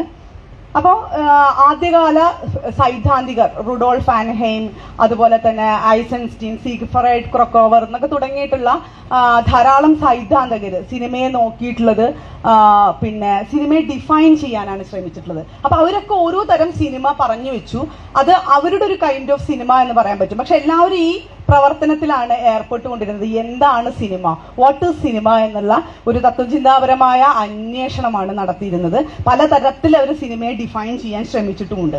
ലോറ മൽവിയുടെ വിഷ്വൽ പ്ലഷർ ആൻഡ് നരേറ്റീവ് സിനിമയൊക്കെ നമ്മൾ ധാരാളം ശ്രദ്ധിച്ചിട്ടുള്ള ഒരു പുസ്തകമാണ് death 24x stillness and the moving image എന്ന് പറഞ്ഞൊരു പുസ്തകത്തിനകത്ത് stillness and the moving image, ആ പുസ്തകത്തിനകത്ത് അവര് സിനിമയെ അടയാളപ്പെടുത്തുന്നത് കുറച്ചും കൂടെ രസകരമായിട്ടാണ്. ചലച്ചിത്രത്തെ നമ്മൾ ചലിക്കുന്ന ദൃശ്യങ്ങളായിട്ട് കണ്ടു അല്ലെ, ചലന ദൃശ്യങ്ങളായിട്ട്. ഈ ചലനം നമ്മുടെ ജീവിതം തന്നെ നോക്കൂ. നമുക്ക് ഈ ചലനത്തെ എവിടെയും നിശ്ചലമാക്കാൻ പറ്റില്ല. നമ്മൾക്ക് നിശ്ചലമായിട്ട് ഇരിക്കാമെങ്കിലും ഈ ജീവിതം എങ്ങനെ തുടർന്നു പോയിക്കൊണ്ടിരിക്കും. കാരണം എന്താ, അത് കാലത്തിലാണ് കൊത്തിവെച്ചിട്ടുള്ളത്. സിനിമ പോലെ തന്നെ അല്ലെ, നമ്മൾ തിയേറ്ററിൽ പോയിട്ട് ഒരു സിനിമ കാണുമ്പോൾ നമുക്ക് പോസ് ചെയ്യാൻ പറ്റില്ലല്ലോ. ആദ്യകാല സിനിമ എന്ന് പറയുമ്പോൾ അതങ്ങനെ കണ്ടുപോരാനേ പറ്റൂ. DVD-കളൊക്കെ വന്നപ്പോഴാണ് സിനിമയിൽ നിശ്ചലതയുണ്ടാവുന്നത്. അവിടെ സിനിമയിൽ നിശ്ചലത എന്നല്ല, സിനിമ നിശ്ചലതയെ പലതരത്തിൽ റെപ്രസെന്റ് ചെയ്ത് അടയാളപ്പെടുത്തി പോയിട്ടുണ്ട്. പക്ഷേ ഒരു സമയത്തെ, സിനിമ എന്ന സമയകലയെ നിശ്ചലമാക്കാൻ സാധിച്ചത് ഈ DVD-കളുടെ കാലത്താണെന്ന് ലോറ മൽവി പറയുന്നുണ്ട്. നിങ്ങൾ എന്ത് ചെയ്യുന്നു, അവിടെ നിർത്തുന്നു ഒരു സ്ഥലത്ത്, എന്നിട്ട് നിങ്ങൾ റിവൈൻഡ് ചെയ്ത് കാലത്തിലേക്ക് പുറകെ സഞ്ചരിക്കുന്നു. കാലത്തിന്റെ കുറുകെ അങ്ങോട്ടും ഇങ്ങോട്ടും അനായാസം സഞ്ചരിക്കാൻ ഒരു കാണിക്ക് സാധ്യമാകുന്ന ഒരു പൊസിഷൻ ഉണ്ടാവുന്നുണ്ട് സിനിമയിൽ. ഇങ്ങനെ കാലത്തിന്റെ പുറകിലേക്ക് അയാൾ സഞ്ചരിക്കുന്നു. കഥ മനസ്സിലാവാത്തപ്പോൾ ചിലത് അയാൾ എണ്ണി നോക്കുന്നു, വീണ്ടും അയാൾ തിരിച്ചു വരുന്നു. അങ്ങനെ പോസ് എന്ന് പറയുന്ന ഒരു സംവിധാനം സിനിമയിൽ ആവിഷ്കരിക്കാൻ സാധിച്ചത് ലോറ മൽവി പറയുന്നത് ഈ DVD-കളുടെ കാലത്താണ് എന്ന് പറയുന്നുണ്ട്. അപ്പം ഇങ്ങനെ സിനിമ ചലനവുമായി നിരന്തരം ബന്ധത്തിൽ ഏർപ്പെടാം. അപ്പൊ ഈ സിനിമ എന്ന് പറയുന്നത് കേവലം ഞാൻ പറഞ്ഞ പോലെ മൂവിങ് ഇമേജ് ആണ്. ഈ മൂവിങ് ഇമേജിനെ നമുക്ക് ദൃശ്യം, കാഴ്ചയായിട്ട് നോക്കുകയാണെങ്കിൽ ഇനിയിപ്പോ ഞാൻ ഈ കണ്ടുകൊണ്ടിരിക്കുന്നതാണ് അല്ലെ, കാഴ്ചയാണല്ലോ ഈ കാണുന്നത് മുഴുവൻ. ഇത് ജൈവികമായിട്ടുള്ള ഒരു ജൈവപരമായിട്ടുള്ള ഒരു പ്രവൃത്തിയാണ്. ഇതിനൊരു അങ്ങനെ എന്താ പറയാ പിന്നെ തുടർച്ചയുണ്ട്, ഒരു തുടർച്ചയുണ്ട്. നമുക്ക് തിരിഞ്ഞു പോയി നോക്കാൻ പറ്റില്ല. പക്ഷെ ദൃശ്യമാവുമ്പോൾ എന്ത് സംഭവിക്കുന്നു എന്നുള്ളതാണ്. അത് അങ്ങനെ ജൈവികമായിട്ടുള്ള ഒന്നല്ല, അത് മെക്കാനിക്കൽ റീപ്രൊഡക്ഷൻ ആണ്. അതേസമയം തന്നെ നിങ്ങൾക്ക് അതിലേക്ക് അതിന്റെ തുടർച്ചയിൽ ചില ഇടർച്ചകൾ ഉണ്ടാക്കാൻ പറ്റും. അതിൽ നിങ്ങൾക്ക് നിർത്താൻ പറ്റും. ഇത് റെക്കോർഡഡ് ആണ്. ഇത് ചരിത്രത്തിൽ നിങ്ങൾക്ക് ഇങ്ങനെ സൂക്ഷിച്ചു വെക്കാൻ പറ്റും ആ കാലത്തെ. അതാണ് നമുക്ക് ഈ ആൽബം ഒക്കെ നോക്കുമ്പോൾ ഇപ്പൊ ഉണ്ടാവുന്ന ഒരു അനുഭവം ഉണ്ടല്ലോ. പണ്ട് പിന്നെ ഈ എന്താണ് പലരും സിനിമാനുഭവങ്ങൾ പറയുമ്പോൾ പണ്ട് ഈ പിന്നെ സിനിമ അങ്ങനെ വിളിച്ചു പറഞ്ഞു പോകുമ്പോൾ ചെറിയ കടലാസിൽ അതിന്റെ സാരാംശം കുറിച്ചുള്ള നോട്ടീസ് ഇങ്ങനെ വിതറിയിട്ട് പോകുന്നത്. ഇത് വായിച്ചുകൊണ്ട് ഇമാജിൻ ചെയ്ത സിനിമയെ ഇമാജിൻ ചെയ്തിരുന്ന ഒരു വലിയ ആളുകൾ ഉണ്ടായിരുന്നു. എൻ്റെ അമ്മയും അമ്മൂമ്മയൊക്കെ സിനിമ എന്ന് പറയുന്ന സമയത്ത് അമ്മമ്മയൊക്കെ പറയുന്ന കഥയിൽ എപ്പോഴും ഉള്ളതാണ്. ഈ പിന്നെ പണ്ടത്തെ പ്രേം നസീറിന്റെ ഒക്കെ സിനിമ ഇവർ കണ്ടതല്ല വായിച്ചതാണ്. ആ കഥ ഇങ്ങനെ ആ നോട്ടീസ് ആരോ പറഞ്ഞിട്ട് പോവും. അത് കുട്ടികൾ ആരെങ്കിലും എടുത്തു കൊടുന്ന ആ കഥ വായിച്ചിട്ടാണ് ഇവർ പിന്നെ ഈ പറഞ്ഞ പോലെ നാനയിലൊക്കെ വരുന്ന ഈ ഇത് നേരത്തെ പറഞ്ഞു ഇതൊക്കെ നമുക്ക് തിരിച്ചുണ്ടാക്കാൻ പറ്റും. നമ്മളിപ്പോ കാണുന്നതാണ് പ്രേം നസീറിനെയും ചെറുപ്പകാലത്തുള്ള മോഹൻലാലിനെയൊക്കെ AI ഉപയോഗിച്ചിട്ട് വളരെ രസകരമായിട്ട് കാണുന്നതാണ്. അപ്പൊ ഇങ്ങനെ വിഷ്വലും ദൃശ്യവും തമ്മിൽ അപ്പൊ ഈ ദൃശ്യം നമ്മള് പറഞ്ഞ പോലെ അതിനൊരു പ്രത്യേകത എന്ന് പറയുന്നത് ഇത് നിർമ്മിതമാണ്, അതിനകത്ത് നൈരന്തര്യമുണ്ട്. പിന്നെ ഇത് പറഞ്ഞ പോലെ നമുക്ക് നിർത്തി നോക്കാനൊക്കെ പറ്റാവുന്ന സാധ്യതകളുണ്ട്. അങ്ങനെയുള്ള ഈ വിഷ്വലിനെ മുൻനിർത്തിക്കൊണ്ടാണ് ആ വിഷ്വലിന്റെ നിർമ്മാണവുമായി ബന്ധപ്പെട്ടിട്ടാണ് അല്ലെങ്കിൽ ഈ പറഞ്ഞ പോലെ 4ാം തിരശീല എന്നൊക്കെ പറയുന്നപ്പോൾ നമ്മൾ നമ്മുടെ ഫോൺ കൊണ്ട് നിർമ്മിക്കുന്നു. അപ്പോൾ സിനിമ ഡിജിറ്റൽ വിപ്ലവം വന്നപ്പോൾ മറ്റേ വിധു സൂചിപ്പിച്ച പോലെ സിനിമ അത്യന്തികം ജനാധിപത്യപരമായി എന്നുള്ളതാണ് അതിൻ്റെ ഒരു വലിയ ഗുണം എന്ന് പറയുന്നത്. അതുവരെ ഹോളിവുഡിലെ ക്ലാസിക്കൽ ഫിലിം തിയറി ഒക്കെ പറയുന്ന പോലെ തുടക്കം ഒടുക്കം അവസാനമുള്ള കൃത്യമായ സ്ട്രക്ചേർഡ് ആയിട്ടുള്ള ഒരു സിനിമയാണ് നമ്മൾ കണ്ടിരുന്നത്. അപ്പൊ പലപ്പോഴും നമ്മൾ പറയണ്ടാവും നമ്മുടെ സിനിമ ഇതല്ല, അല്ലെങ്കിൽ പറയില്ല എന്റെ ഗർഭം ഇതല്ല എന്ന് പറഞ്ഞ പോലെ എന്റെ സിനിമ ഇതല്ല എന്ന് ഓരോ മനുഷ്യരും പറഞ്ഞിട്ടുണ്ടായിരിക്കും. കാരണം അവരുടെ സിനിമാ അനുഭവങ്ങൾ വേറെ ആയിരിക്കും, അവർ സ്വപ്നം കണ്ട സിനിമ വേറെ ആയിരിക്കും. ചിലപ്പോൾ സിനിമയെ കുറിച്ചുള്ള പല ധാരണകളും മനുഷ്യർക്കുണ്ടായിരിക്കും. അതുകൊണ്ട് തന്നെ സ്വന്തം സിനിമയിലേക്കുള്ള ഒരു വഴി ഈ പറഞ്ഞ പോലെ മറ്റേ മൊബൈൽ വന്നപ്പോഴും ഒക്കെ വന്നിട്ടുണ്ട്. ഈ AI വന്ന് പിന്നെ വിധു പറഞ്ഞ കഥയുമായിട്ട് ബ്ലാക്ക് മിറർ എന്ന് പറഞ്ഞ ഒരു സീരീസിനകത്ത് സമാനമായിട്ടുള്ള ഒരു ഇൻസിഡന്റ് ഉണ്ട്. ഒരു സ്ത്രീ അവരുടെ ഭർത്താവ് മരിച്ചുപോയി. അപ്പോൾ അവർക്ക് ഇതുപോലെ ഒരു മെയിൽ വരികയാണ്, നിങ്ങൾക്ക് നിങ്ങളുടെ ഭർത്താവിനെ വേണമെന്ന് ചോദിച്ചിട്ട്. അപ്പോൾ ഭർത്താവിനെ വേണമെന്ന് പറഞ്ഞാൽ നിങ്ങൾക്ക് ഭർത്താവിന്റെ അതേ അനുഭൂതി നിങ്ങൾക്ക് തരുമെന്നാണ്.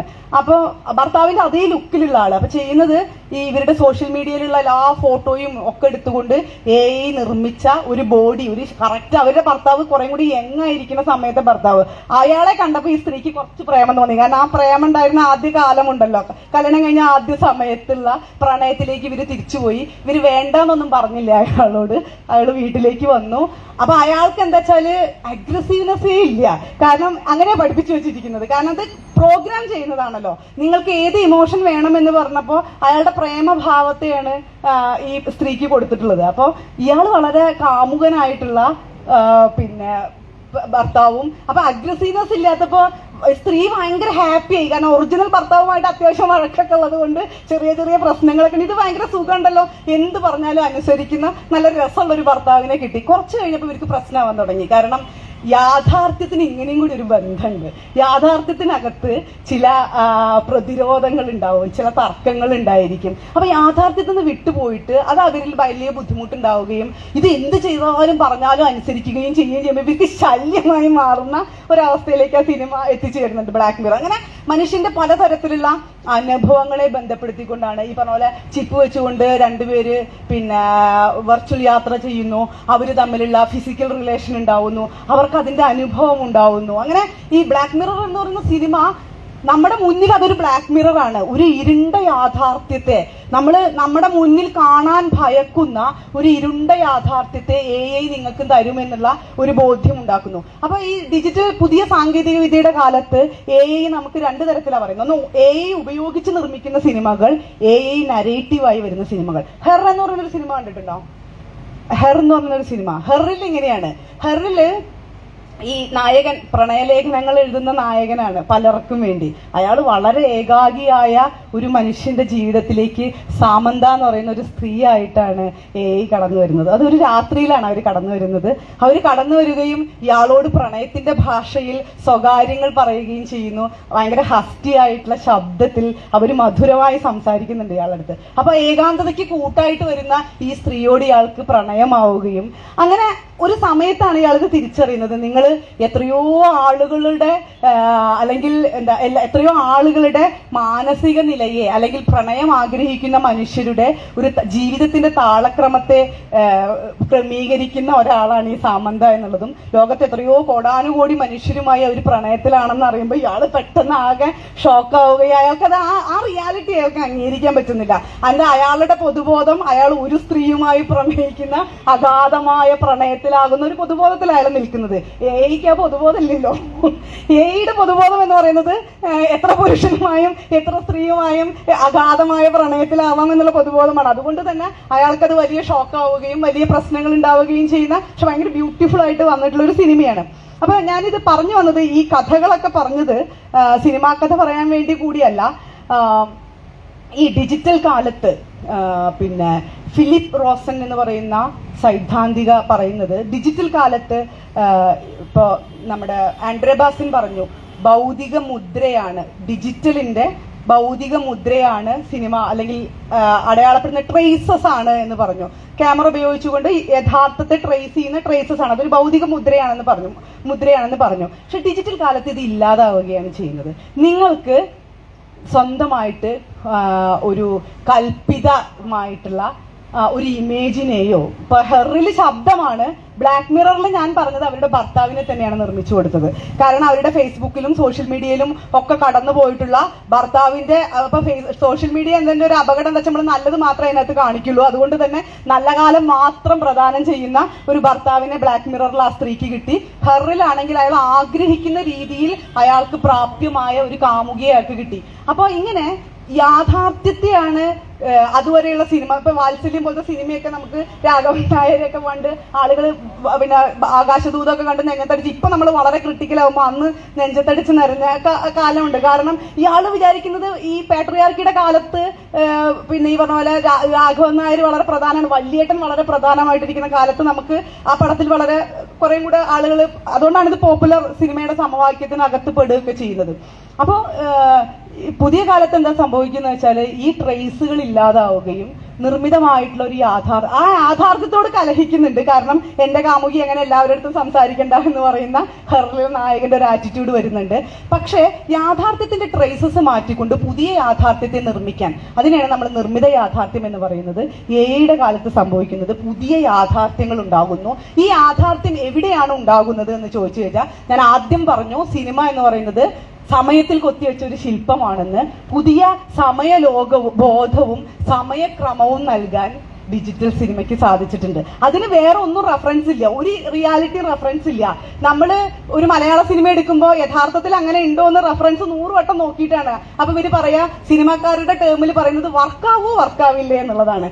സാധാരണ ജനങ്ങൾക്ക് വർക്കാവോ? കാരണം കാമുകന് ഒരു കാമുകിയെ പാടുള്ളൂ, ത്രികോണം പറ്റില്ല, അങ്ങനെ മട്ടകോണം ചതുരം എന്നൊക്കെ പറഞ്ഞിട്ട് പ്രണയത്തിലൊക്കെ പലതരം ഭാഷകൾ വരുന്നുണ്ട് ജെൻസിയുടെ ഒക്കെ. അപ്പൊ ഇങ്ങനെ ഓരോന്നിനും ഈ പൊതുബോധം വെച്ച് നമ്മൾ അളക്കാൻ തുടങ്ങും. പക്ഷെ ആവുമ്പോൾ ഈ ഒരു പ്രശ്നമില്ല. ഇതിനും എന്താണ് റെഫറൻസ് ടു ഒരു റിയാലിറ്റി ഇല്ല. അത് പുതിയ ഒരു യാഥാർത്ഥ്യത്തെ നിർമ്മിക്കുന്നു. അത് ഹെറിലൊക്കെ കാണുന്ന പോലെ ആവാം എന്നുള്ളതാണ് പറയുന്നത്. അപ്പൊ ഡിജിറ്റൽ യാഥാർത്ഥ്യത്തിന് അല്ലെങ്കിൽ ഡിജിറ്റൽ ഇമേജുകൾക്ക് യാഥാർത്ഥ്യത്തോട് യാതൊരു ബന്ധവുമില്ല. ബന്ധമില്ല എന്ന് ഞാൻ അടച്ചാക്ഷേപിച്ച് പറയുന്നതല്ല. ബന്ധങ്ങളുണ്ട്, ബന്ധങ്ങൾ വെച്ച് നമ്മൾ അത്തരത്തിലുള്ള ഇമേജുകൾ ഉണ്ടാക്കാറുണ്ട്. പക്ഷെ അങ്ങനെ വേണമെന്നില്ല. അതൊരു വലിയ സാധ്യതയായിട്ട് തന്നെ എനിക്ക് തോന്നുന്നുണ്ട്. അതുപോലെ തന്നെ സിനിമയുടെ യാഥാർത്ഥ്യത്തോടുള്ള ബന്ധത്തെ, അത് മറ്റൊരു സൈദ്ധാന്തിക പറഞ്ഞിട്ടുള്ളതാണ്, മാരി ആൻഡ് ഡോൺ എന്ന് പറയുന്ന മറ്റൊരു സൈദ്ധാന്തിക. അവര് പറയുന്നത് ഭയങ്കര ഇൻട്രസ്റ്റിംഗ് ആയിട്ടുള്ള ഒരു പോയിന്റ് ആണ്. സിനിമയുടെ യാഥാർത്ഥ്യത്തോടുള്ള ബന്ധത്തെ ഡിജിറ്റൽ ഇമേജുകൾ ഇല്ലാതാക്കുന്നു.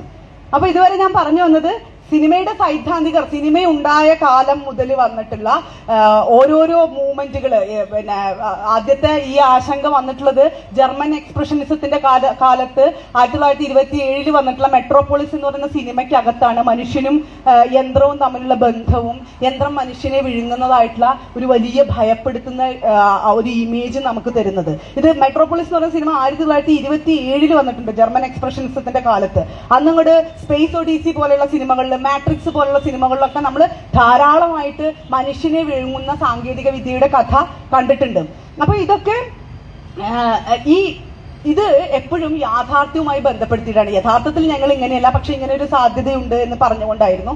പക്ഷേ പിന്നെ ഈ മാരി ആൻഡ് ഡോൺ പറയുന്നത് ഡിജിറ്റൽ ഇമേജുകൾ യാഥാർത്ഥ്യവുമായുള്ള സിനിമയുടെ ബന്ധത്തെ അസ്ഥിരമാക്കുമെന്നാണ് പറയുന്നത്. അതിനെ പ്രശ്നത്തിലാക്കുമെന്ന് അവർ പറയുന്നുണ്ട്. അപ്പോൾ പണ്ട് ഞാൻ ഈ സിനിമയുടെ യാഥാർത്ഥ്യം എന്ന് പറയുമ്പോൾ നിർമ്മിക്കാൻ ശ്രമിച്ച യാഥാർത്ഥ്യങ്ങൾ നിങ്ങൾ നോക്കൂ. നരേറ്റീവിനകത്തൊക്കെ നമ്മളുടെ ഒരു യഥാർത്ഥവുമായിട്ട് അതിനൊരു ബന്ധം ഉണ്ടാവും, അല്ലെങ്കിൽ നമ്മൾ കാണുന്ന ലോകവുമായിട്ട്. അത് ലോക സിനിമയിൽ പോലും എവിടെയെങ്കിലും നമുക്ക് ഇമോഷണലിയോ ഒക്കെ കണക്ട് ചെയ്യാൻ പറ്റാവുന്ന ആഖ്യാനം ഉണ്ടായിരിക്കും ലോക സിനിമയിൽ എപ്പോഴും. പക്ഷേ പുതിയ ഡിജിറ്റൽ കാലത്ത് ഒരു പക്ഷേ എന്താ പറയാ, യാഥാർത്ഥ്യം എന്ന് പറയുന്നത് മനുഷ്യന്റെ ചിന്ത, അനുഭവം, ഇതിനെയൊക്കെ നിർമ്മിക്കാനുള്ള ശ്രമമായിരിക്കും. മറ്റത് യാഥാർത്ഥ്യം എന്ന് പറയുന്നത് നമ്മൾ എങ്ങനെ നടക്കുന്നു, നമ്മൾ എങ്ങനെ വസ്ത്രമിടുന്നു, അങ്ങനെ ഒരു കാണുന്നതിനെ, കാഴ്ചയെ, ഞാൻ നേരത്തെ പറഞ്ഞില്ലേ കാഴ്ചയും ദൃശ്യവും തമ്മിലുള്ള വ്യത്യാസം പോലെ ഈ കാഴ്ചയെ അടയാളപ്പെടുത്താനുള്ള ഒരു ശ്രമമാണ് ആദ്യകാല സിനിമകൾ ചെയ്തിരുന്നെങ്കിൽ പുതിയ കാലത്ത് ഒരുപക്ഷെ AI റവല്യൂഷന്റെ ഒക്കെ കാലത്ത് ചിന്തയെയും അനുഭവത്തെയും I think therefore I am എന്നൊക്കെ പറയുന്ന ആ പൊസിഷനിലേക്ക് ചിന്തിക്കുന്ന ഒരു മനുഷ്യനെ പുനരുൽപാദിപ്പിക്കാനുള്ള ഒരു ശ്രമം നടത്തുന്നുണ്ടോ എന്നുള്ളത് എന്റെ ചില സംശയങ്ങളാണ്. ഞാനിത് ഉറക്കെ ചിന്തിക്കുന്നു എന്ന് മാത്രം. അതുപോലെ തന്നെ ഈ സംവിധായകനും പ്രേക്ഷകനും തമ്മിലുള്ള ഒരു ബന്ധമില്ലാതാവുന്നുണ്ട്. ഇപ്പൊ നമ്മള് ഡിജിറ്റൽ കാലത്ത് നമ്മൾ തന്നെ സംവിധായകരാകുന്നു. നമ്മുടെ മുന്നിൽ വരുന്ന സിനിമയെ നമ്മൾ നമ്മുടെ ഫോൺ ഉപയോഗിച്ചുകൊണ്ടോ നമുക്ക് കിട്ടാവുന്ന മാധ്യമം ഉപയോഗിച്ചുകൊണ്ടോ, ആദ്യകാല സിനിമ വന്നപ്പോൾ അറൈവൽ ഓഫ് ട്രെയിൻ കണ്ടപ്പോൾ മനുഷ്യൻ പേടിച്ചോടി, ഇതാ ഒരു ട്രെയിൻ എന്റെ മുന്നിലേക്ക് വരുന്നു, അല്ലെങ്കിൽ എന്റെ മേത്തേക്ക് വരുന്നു എന്ന് പറഞ്ഞുകൊണ്ടാണ് മനുഷ്യൻ പേടിച്ചോടിയത്. അതിനുശേഷം നമുക്കറിയാം ഇത് എഡിറ്റിംഗ് ആണ്. അത് പറഞ്ഞ രണ്ടുപേര് ഉമ്മ വയ്ക്കുമ്പോൾ അത് ഉമ്മയൊന്നും വെക്കുന്നില്ല, ക്യാമറ ടെക്നിക് ആണ് എന്ന് പറയുന്ന കാലത്തിൽ നിന്ന് ഇത് ക്യാമറ ടെക്നിക് അല്ല, യഥാർത്ഥമാണ് എന്നും ടെക്നിക്കുകളൊക്കെ മാറി എന്നൊക്കെയുള്ള ഇതൊക്കെ അറിയാമെങ്കിലും നമ്മൾ ഇപ്പോഴും വിചാരിക്കുന്നത് യാഥാർത്ഥ്യമാണ് എന്നുള്ള ഇതിനകത്ത് തന്നെ യാഥാർത്ഥ്യവുമായിട്ട് റെഫർ ചെയ്യാതെ നമുക്ക് സിനിമയെ ഈ ഞാൻ പറയുന്ന മെക്കാനിക്കൽ റീപ്രൊഡക്ഷനെ മനസ്സിലാക്കാനുള്ള സാധ്യത കുറവാണ്. ക്യാമറ ഉപയോഗിച്ചുകൊണ്ടുള്ള സിനിമയ്ക്കകത്ത് മെക്കാനിക്കൽ റീപ്രൊഡക്ഷൻ ആണെന്നും അത് റെഫർ ചെയ്യുന്നത് യാഥാർത്ഥ്യതയാണ് എന്നാണ് ഞാൻ പറഞ്ഞു വന്നത്. പക്ഷേ എയുടെ കാലത്ത് ഇവിടുന്ന് ഒരു ഷിഫ്റ്റ് സംഭവിക്കുന്നതായിട്ടാണ് ഒരാലോചന എനിക്കുണ്ടായത്. കാരണം അതിന് റെഫറൻസ് ഇല്ല എന്നുള്ളതാണ്. എന്തും നിങ്ങൾക്ക് ആലോചിക്കാം എന്നുള്ളത്. പഴയ ഒരു അമ്മൂമ്മ ബൈക്കിൽ വരുന്ന ഒരു ഭയങ്കര രസമുള്ള ഒരു AI ഇമേജ് ഞാൻ കണ്ടു. ഭയങ്കര ഒരു സ്ട്രോങ് ആയിട്ടുള്ള ഒരു അമ്മൂമ്മയായിട്ട് മീൻ മേടിക്കാൻ ബുള്ളറ്റിൽ ഇങ്ങനെ വരുന്ന നല്ല വയസ്സായിട്ടുള്ള ഒരു അമ്മൂമ്മ. നമുക്ക് ഒരു ബുദ്ധിമുട്ടും തോന്നുന്നില്ല അത് കാണുമ്പോൾ, ഒരു പ്രശ്നവുമില്ല. അങ്ങനെയുള്ള പലതരത്തിലുള്ള ഇമേജുകൾ ഇന്ന് നമ്മൾ വെറുതെ നോക്കിക്കഴിഞ്ഞാൽ നമ്മുടെ മുന്നിലൂടെ വന്നു പോകുന്നുണ്ട്. അപ്പൊ ഇങ്ങനെ പ്രേക്ഷകനും സംവിധായകനും തമ്മിലുള്ള ഒരു ബന്ധം നമ്മൾ തന്നെ പ്രേക്ഷകരാവുകയും ഈ പറഞ്ഞ പോലെ ഇപ്പൊ വിധു ഇവിടെ പറഞ്ഞ പോലെയുള്ള പലതരത്തിലുള്ള AI ടൂളുകൾ ഉപയോഗിച്ചിട്ട് നമ്മൾ ചെറിയ ചെറിയ വീഡിയോ ഉണ്ടാക്കുകയൊക്കെ ചെയ്യുന്ന ഒരു കാലത്തിലാണ് നിൽക്കുന്നത്. അപ്പോൾ ക്യാപിറ്റലിസം അല്ലെങ്കിൽ ഒരുപക്ഷെ മുതലാളിത്തം ഇപ്പൊ ചെയ്യുന്നത് ഇത്തരത്തിലുള്ള മനുഷ്യാനുഭവങ്ങൾ ഉണ്ടല്ലോ അതിനെങ്ങനെ കമ്മോഡിറ്റി ആക്കാം എന്നുള്ള ഒരു പ്രധാനപ്പെട്ട ആലോചനയാണെന്ന് തോന്നുന്നു. ഇപ്പൊ ഈ ഇരിക്കുന്ന പറഞ്ഞ പോലെ ഓരോ കാഴ്ചയെയും കമ്മോഡിറ്റി ആക്കുകയും കാഴ്ചയ്ക്ക് വിലയിടുകയും ചെയ്യുന്നു. ഇപ്പൊ വളരെ കഷ്ടപ്പെട്ട് നമ്മൾ ഇത്രയും ദൂരം സഞ്ചരിച്ച് വന്ന് ഇവിടെ വന്ന് സംസാരിക്കുമ്പോ എന്റെ പൈസ അപ്പുറത്തെ ചാനലിന് കിട്ടുന്നുണ്ട്, ഞാൻ സംസാരിക്കുന്നതിന്റെ പൈസ. അപ്പൊ ഞാൻ പറയുന്നത് ഈ കാഴ്ച ഇങ്ങനെ തന്നെയാണ് ഇന്ന് പ്രവർത്തിച്ചു കൊണ്ടിരിക്കുന്നത്. ഒരു ചാനലിന് ഈ എടുക്കുന്നതിനകത്ത് നിഷ്പക്ഷമല്ല എന്ന് പറയാം ആ റെക്കോർഡിംഗ് എന്ന് പറയുന്നത്. അതിന് ഇത്ര കഴിഞ്ഞു കഴിഞ്ഞാൽ സിൽവർ ബട്ടൺ കിട്ടും, അത് കഴിഞ്ഞാൽ വേറൊരു ബട്ടൺ കിട്ടും, അതിനനുസരിച്ച് അതിന് പൈസ കൂടും. അപ്പൊ ഈ റെക്കോർഡിങ്ങും ഞാൻ പറയുന്നതിനകത്ത് ഞാൻ പറയുന്നത് എന്താണോ അപ്പുറത്ത് നടക്കുന്ന റെക്കോർഡിംഗ് എന്താണോ അതിനകത്ത് മറ്റു തരത്തിലുള്ള ഈ പറഞ്ഞ പോലെ കാഴ്ചയെ വിപണിക്ക് വിൽക്കുന്ന കമ്മോഡിറ്റി ആക്കുന്ന യുക്തി നിലനിൽക്കുന്നുണ്ട് എന്നുള്ളതാണ്. ആ യുക്തിക്കകത്താണ് നമ്മൾ നിൽക്കുന്നത് എന്നും പറയേണ്ടിയിരിക്കുന്നു. പക്ഷെ നമ്മളിതൊക്കെ സത്യമാണെന്ന് വിശ്വസിക്കും. ഇവർ ചിലപ്പോ നിങ്ങൾ ഒരേ സമയം തന്നെ റീലിന്റെ കാലത്ത് നമ്മളിത് കട്ട് ചെയ്തിട്ട് അതിലൊരു ഭാഗം മാത്രം ഇടും. അപ്പൊ അതിൽ ഏതാണ് റിയാലിറ്റി എന്നുള്ള പ്രശ്നവും നിൽക്കുന്നുണ്ട്. പക്ഷെ എന്നാലും ഈ കാഴ്ച ഉണ്ടാക്കുന്ന യാഥാർത്ഥ്യത്തിൽ നിന്നും പുറത്തു പോകാൻ നമുക്ക് സാധ്യമല്ല. അതുകൊണ്ട് തന്നെ മനുഷ്യർ നേരിട്ട് വരണമെന്നില്ല. ഇപ്പൊ നമ്മൾ ഒരു എന്താ പറയുക രാഷ്ട്രീയക്കാരെയൊക്കെ നോക്കുന്നത് അവരുടെ ഒരു ഡിജിറ്റൽ ഇമേജ് ആണ് നമ്മുടെ മുന്നിൽ. ഡിജിറ്റലി അവർ നന്നായി അവതരിപ്പിക്കപ്പെട്ടാൽ മതി. അവര് യഥാർത്ഥത്തിൽ തെരുവിലേക്ക് വരണമെന്നൊന്നുമില്ല. അവരുടെ തെരുവിന്റെ വിഷ്വലുകള് ധാരാളമായിട്ടുണ്ടായാൽ മതി. മീഡിയ ഫ്രണ്ട്ലി ആയിട്ടുള്ള സംഘപരിവാറിന് അല്ലെങ്കിൽ അവർ ഉൽപ്പാദിപ്പിക്കുന്ന അൽഗോരിതങ്ങൾക്ക് എങ്ങനെയാണ് വോട്ട് ബാങ്ക് എടുക്കാൻ പറ്റുന്നത് എന്നുള്ളൊരു ചോദ്യത്തിന്റെ അവർക്ക് ഈ മീഡിയയുടെ അൽഗോരിതത്തിന്റെ രാഷ്ട്രീയം കൃത്യമായിട്ട് മനസ്സിലാവുന്നുണ്ട് എന്നുള്ളത് തന്നെയാണ്. സിനിമ തുറന്നു വെച്ച സാങ്കേതിക വശത്തെ, സ്ക്രീനിന്റെ ഒരു അതിഭാവുകത്വത്തെ, വിഷ്വാലിറ്റി, നേരത്തെ ജോസഫ് സാർ സൂചിപ്പിച്ച പോലെ വിഷ്വാലിറ്റിയെ ഏത് ആർക്ക് അല്ലെങ്കിൽ ഏത് സംഘടനയ്ക്ക് ഉപയോഗിക്കാൻ പറ്റുമെന്നുള്ളത് വളരെ പ്രധാനമാണ് എന്ന് തോന്നുന്നു. അപ്പോൾ സമയത്തെ ഇങ്ങനെ യാഥാർത്ഥ്യത്തിൽ നിന്നും മോചിപ്പിച്ചു. അനലോഗ്, അപ്പൊ ഇതിനെ ഞാൻ ചുരുക്കി പറയുകയാണെങ്കിൽ അനലോഗ് ഏജിൽ അല്ലെങ്കിൽ ഈ പറഞ്ഞ പോലെ ഫിലിം ഉപയോഗിച്ച് ഷൂട്ട് ചെയ്ത സമയത്ത് ഞാൻ സമയവും യാഥാർത്ഥ്യവും നമ്മളുടെ ബന്ധം വെച്ചിട്ടാണ് പറഞ്ഞു തുടങ്ങിയത്. സമയത്തെ അടയാളപ്പെടുത്താനുള്ള ശ്രമമായിരുന്നു സിനിമ. അതെ, കാണുന്ന സമയത്തെ ട്രെയിൻ വരുന്നു പോകുന്നു, ഒരാളുടെ വലിയ ജീവിത അനുഭവത്തെ ജനിക്കുന്നത് തൊട്ടിട്ട് പ്രേമനസീറൊക്കെ സിനിമയ്ക്കകത്ത് ജനിക്കും മരിക്കണ വരെ അയാളുടെ ജീവിതം അതിനകത്ത് ഉണ്ടായിരിക്കും. മോഹൻലാൽ എത്തിയപ്പോഴേക്കും ജനനം മുതൽ മരണം വരെ ഇല്ല, ഇയാൾ കല്യാണം കഴിക്കണ വരെ ഉണ്ടാവുള്ളൂ. ഇപ്പൊ അതും ഇല്ല. അങ്ങനെ തുടങ്ങി ഈ കാലത്തെ സിനിമ കട്ട് ചെയ്ത് അടയാളപ്പെടുത്താൻ തുടങ്ങി. രണ്ടുപേര് പിന്നെ പഴയ സിനിമയിൽ ഒരു വായ്പാവും കൊണ്ടുള്ള പുറകെ പോയിട്ട് വലിയ ആൾക്കാരായിട്ട് തിരിച്ചു വന്നാലും നമുക്കൊന്നും തോന്നില്ല, നമുക്കറിയാം അവര് വലുതായി എന്ന് പറയുമ്പോൾ ഒരു സെക്കൻഡിലാണ് ഈ എഡിറ്റിംഗ് ഇത് കാണിക്കുന്നത്. വളരെ ചെറിയ കുട്ടികളെ രണ്ടുപേരാണ്. ഇത് എഡിറ്റിംഗിൽ ഈ കാലത്തെ നമ്മൾ സിനിമയുടെ ഭാഷയ്ക്കകത്ത് വായിക്കാൻ ഓരോ കാണിയും പ്രാപ്തരായ ഒരു കാലമാണ്. അപ്പൊ ഇങ്ങനെ സമയത്തെ അടയാളപ്പെടുത്താൻ പിന്നെ അനലോഗ് ഏജിൽ കഴിഞ്ഞിട്ടുണ്ട്. പിന്നീട് ഡിജിറ്റൽ സാങ്കേതിക വന്നപ്പോൾ തത്സമയമായി, സമയം കാണാവുന്ന സമയമായി. നമ്മൾ സമയത്തെ കാണുകയാണ്. ഇവിടെ അവതരിപ്പിക്കുമ്പോൾ അതേ സമയം നിങ്ങൾ സ്ക്രീനിൽ കാണും. കല്യാണങ്ങളൊക്കെ 4 ഭാഗത്തും സ്ക്രീൻ വെച്ചിട്ട് അല്ലെങ്കിൽ പരിപാടികൾ സ്ക്രീനിൽ നടക്കുമ്പോൾ പരിപാടി എവിടെ നടന്നാലും തത്സമയം ലോകത്തിന്റെ ഏത് കോണിൽ നിന്നുകൊണ്ടും നമുക്ക് കാണാൻ പറ്റി. അങ്ങനെ അല്ലെങ്കിൽ ഈ ദൃശ്യത്തിന്റെ അല്ലെങ്കിൽ ചലിക്കുന്ന ചിത്രങ്ങൾ ഡിജിറ്റൽ യുഗത്തിലേക്ക് എത്തുമ്പോഴേക്കും തത്സമയമായി എന്ന് പറയാൻ പറ്റും. എയുടെ യുഗത്തിൽ എന്താണ് എന്നുള്ള ഒരു ആലോചനയാണ് സത്യത്തിൽ ഞാൻ ആ ആലോചനയുടെ ചരിത്ര പശ്ചാത്തലമായിരുന്നു അല്ലെങ്കിൽ സാമൂഹിക പശ്ചാത്തലമാണ് ഞാൻ പറഞ്ഞു വന്നത് മുഴുവൻ. എയുടെ അല്ലെങ്കിൽ പുതിയ കാലത്ത് എയുടെ സമയക്രമം എന്താണെന്ന് വെച്ചാൽ ഒരു പക്ഷേ നമുക്ക് പുതിയൊരു സമയ അനുഭവമായിരിക്കും തരുന്നുണ്ടാവുക. സമയമില്ലാത്ത സമയത്തെയാണോ അത് വിഭാവനം ചെയ്യുന്നത്? പുതിയ സമയബന്ധമാണോ? സമയം മുഴുവൻ നമുക്ക് ഉണ്ടാവുന്നത് എവിടുന്ന? സമയ അനുഭവം നമുക്ക് ഉണ്ടായത് എവിടുന്ന? റിയലുമായി ബന്ധപ്പെട്ടിട്ടാണല്ലേ. യഥാർത്ഥം, ഞാനിവിടെ നിൽക്കുന്നുണ്ടെന്നുള്ള യാഥാർത്ഥ്യമുണ്ട്, എനിക്കിന്ന് വീട്ടിൽ പോകണം എന്നുള്ള യാഥാർത്ഥ്യമുണ്ട്. ഇങ്ങനെയുള്ള നമ്മുടെ ജീവിതക്രമത്തിന്റെ യാഥാർത്ഥ്യത്തിനകത്ത് വെച്ച് നിർമ്മിക്കപ്പെടുന്നതാണ് സമയം എന്ന് പറയുന്നത്. ഡിജിറ്റൽ ഇമേജിനകത്തും ഇപ്പൊ നിങ്ങൾ സബ്സ്റ്റൻസ് എന്ന് പറയുന്ന സിനിമ കാണുമ്പോൾ അത് ഏത് കാലത്താണെന്ന് നമുക്ക് ആലോചിക്കുകയേ വേണ്ട. അങ്ങനെ ഓരോ സിനിമകൾ പുതിയ ഈ നിർമ്മിത യാഥാർത്ഥ്യത്തിന്റെ കാലത്ത് നമുക്ക് സമയത്തെക്കുറിച്ച് ആശങ്കപ്പെടേണ്ടതില്ല. അതൊരു കൽപ്പിത സമയമാണോ? എല്ലാ സമയവും കൽപ്പിതം തന്നെ. പക്ഷെ ആ സമയം എന്ത് തരത്തിലുള്ള ബോധ്യത്തെയാണ്, ചരിത്രമില്ലാത്ത സാമൂഹിക ബന്ധങ്ങളില്ലാത്ത ഒരു സമയക്രമത്തെ വിഭാവനം ചെയ്യുന്നുണ്ടോ എങ്കിൽ അതിനകത്ത് ചില അപകടങ്ങൾ ഒളിഞ്ഞിരിക്കുന്നുണ്ട്. ഈ തരത്തിലുള്ള അൽഗോരിതത്തിന്റെ കാലത്തിൽ അതിൽ ഇടപെടണമെങ്കിൽ ഒരുപക്ഷെ അതിന്റെ ഒരു റെസിസ്റ്റൻസ് എന്ന് പറയുന്നത് അൽഗോരിതത്തെ നമ്മൾ നിരന്തരം അൽഗോരിതം ഉണ്ടാക്കുക എന്നുള്ളതാണ്. അങ്ങനെയാണ് എനിക്ക് തോന്നുന്നത്. അപ്പൊ ഫൈനൽ സൊല്യൂഷൻ എന്ന് പറയുന്ന രാകേഷ് ശർമ്മയുടെ ഡോക്യുമെന്ററി കാണുമ്പോൾ അത് എന്തുകൊണ്ടാണ് അത്തരത്തിലുള്ള ഡോക്യുമെന്ററികൾ നിരോധിക്കുകയും അല്ലെങ്കിൽ ഇവിടെ കാണാൻ അനുമതി ഇല്ലാതിരിക്കുകയും അല്ലെങ്കിൽ അതിന്റെ അൽഗോരിതം എത്ര പേര് കണ്ടിട്ടുണ്ട് എന്നുള്ളതാണ്. അപ്പൊ കാഴ്ച എന്ന് പറയുന്നത്, നമ്മളുടെ വ്യൂവർഷിപ്പ് എന്ന് പറയുന്നത് ഒരു രാഷ്ട്രീയമാണെന്നും ആവർത്തിച്ചിട്ട് നിങ്ങൾ എന്ത് കാണുന്നു എന്നുള്ളത് വളരെ പ്രധാനമാണ്. നമ്മൾ ഈ യൂട്യൂബിലാണെങ്കിൽ പോലും ഏത് തരം സിനിമകൾ കാണുന്നു എന്നുള്ളത്, നിങ്ങൾ എന്ത് സെർച്ച് ചെയ്യുന്നു എന്നുള്ളത് അൽഗോരിതം വലിയ രാഷ്ട്രീയമുള്ള ഒന്നാണ് എന്നും ആ അൽഗോരിതം പ്രതിലോമകരമായ ഒരു രാഷ്ട്രീയം കൂടി നിർമ്മിക്കുന്നുണ്ട്. അപ്പൊ ഒരുപക്ഷെ അതിന്റെ റെസിസ്റ്റൻസിൽ ഏർപ്പെടുക എന്ന് പറയുന്നത് നമ്മൾ ഈ അൽഗോരിതങ്ങൾക്ക് പുറത്തു നിൽക്കുന്ന സബാൾട്ടൺ ആയിട്ടുള്ള ആശയങ്ങളെ അല്ലെങ്കിൽ അരികുവൽക്കരിപ്പിച്ചപ്പെട്ടിട്ടുള്ള ലോകത്തെ ആശയങ്ങളെയൊക്കെ വ്യൂവർഷിപ്പിലൂടെ കൂടി ചെയ്യേണ്ടി വരും എന്നുള്ളതാണ് എൻ്റെ ഒരു ആലോചന. ഇത് ഞാൻ എല്ലാവർക്കും മുന്നിലേക്ക് വെക്കുകയാണ്. കാരണം നമ്മൾ എഐനെയൊക്കെ നേരിടുന്നേ ഉള്ളൂ. അതുകൊണ്ട് എന്താവും എന്നുള്ള ആശങ്കയിൽ നിന്നും രൂപപ്പെടുത്തിയെടുത്തിട്ടുള്ള ചില ആലോചനകൾ മാത്രമാണ്. ഇത്രയും പറഞ്ഞുകൊണ്ട് ഞാൻ നിർത്തുന്നു. നന്ദി, നമസ്കാരം.